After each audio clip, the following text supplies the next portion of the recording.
Assalamualaikum warahmatullahi wabarakatuh.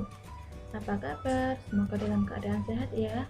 Pada kesempatan kali ini kita akan belajar bahasa Indonesia.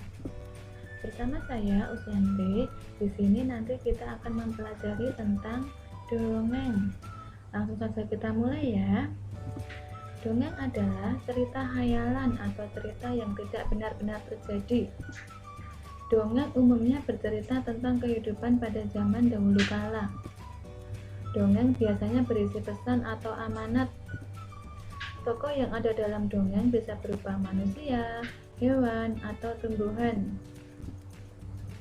Sebelumnya kita pelajari jenis-jenis dongeng ya. Yang pertama, fabel. Fabel yaitu dongeng yang tokohnya adalah hewan dan menceritakan tentang kehidupan mereka. Contohnya, kancil dan buaya. Nomor 2, mite. Mite yaitu dongeng yang menceritakan tentang gaib atau mistis.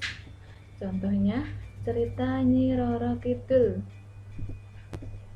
Nomor 3, legenda. Legenda yaitu dongeng yang menceritakan tentang asal-usul suatu daerah. Contoh, asal-usul Tangkuban Perahu. Yang terakhir, hikayat. Hikayat yaitu dongeng yang menceritakan kehebatan atau kepahlawanan seseorang. Contoh, cerita Jaka Tingkir. Unsur-unsur dongeng. Yang pertama, tokoh. Tokoh yaitu pelaku dalam dongeng. Yang kedua, latar. Latar yaitu tempat, waktu, atau suasana dalam dongeng. Yang ketiga, watak. Watak yaitu sifat tokoh dalam dongeng. Yang keempat, alur. Alur yaitu rangkaian peristiwa dalam dongeng. Yang kelima, pesan atau amanat. Amanat yaitu pesan yang ingin disampaikan penulis kepada pembaca. Karakter tokoh dalam dongeng dibagi menjadi 3. Yang pertama, protagonis. Protagonis yaitu tokoh yang berwatak baik. Antagonis yaitu tokoh yang berwatak jahat atau buruk. Tritagonis yaitu tokoh yang sering menjadi penengah antara tokoh protagonis dan antagonis. Nah, perhatikan contoh dongeng di bawah ini ya. Judulnya Kelinci dan Kura-kura. Saya bacakan, diperhatikan ya. Di sebuah hutan yang lebat, ada seekor kelinci yang terkenal mampu berlari dengan sangat cepat. Dia dijuluki pelari tercepat di hutan itu. Bahkan semua hewan juga mengakuinya.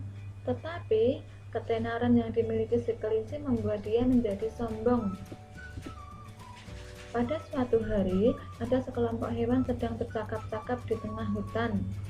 Ketika sedang asik bergurau, tiba-tiba kelinci datang berlari dengan cepat. Debu yang berterbangan tentu membuat batuk-batuk hewan di sekitar sana. "Hai kelinci, kami tahu bahwa kamu bisa lari cepat, tapi apakah kamu tidak bisa menghargai teman-teman di sekitarmu?" teriak kura-kura karena kesal. Mendengar perkataan kura-kura, kelinci berhenti dan menghampiri mereka. "Hah, buat apa?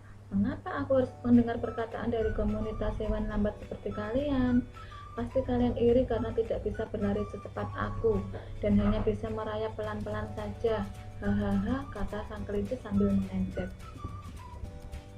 Mendengar ejekan sang kelinci, akhirnya kura-kura menjadi geram. Dia tidak terima jika dia dan teman-temannya dilecehkan begitu saja. "Jangan sombong kau kelinci, kalau kau berani mari kita lomba lari. Aku yakin mampu bisa mengalahkanmu," tantang kura-kura.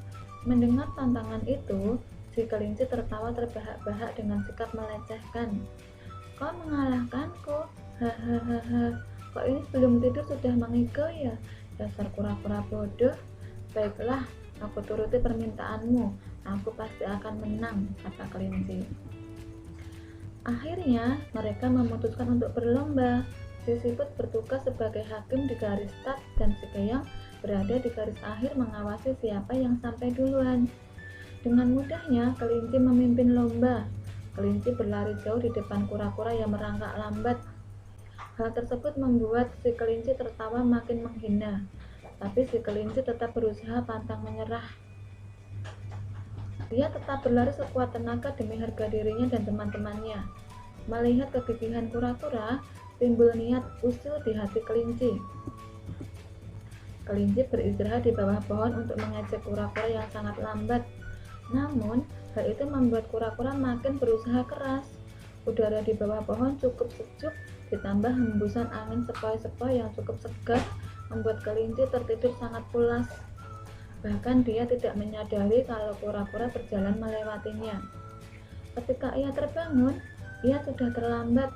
Kura-kura sudah menapakkan langkah terakhirnya di garis finish hingga kelinci tidak bisa mendahuluinya. Akhirnya, kelinci yang sombong bisa dikalahkan oleh kura-kura. Nah, demikian dari dongeng yang saya bacakan ya. Nah, dari dongeng di atas dapat disimpulkan berdasarkan jenisnya termasuk jenis dongeng fabel.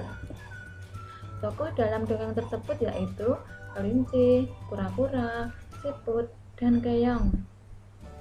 Latar tempat dalam dongeng tersebut yaitu di hutan. Watak tokoh dalam dongeng tersebut yaitu kelinci itu berwatak antagonis, kura-kura berwatak protagonis, sedangkan siput dan keong itu memiliki watak tritagonis.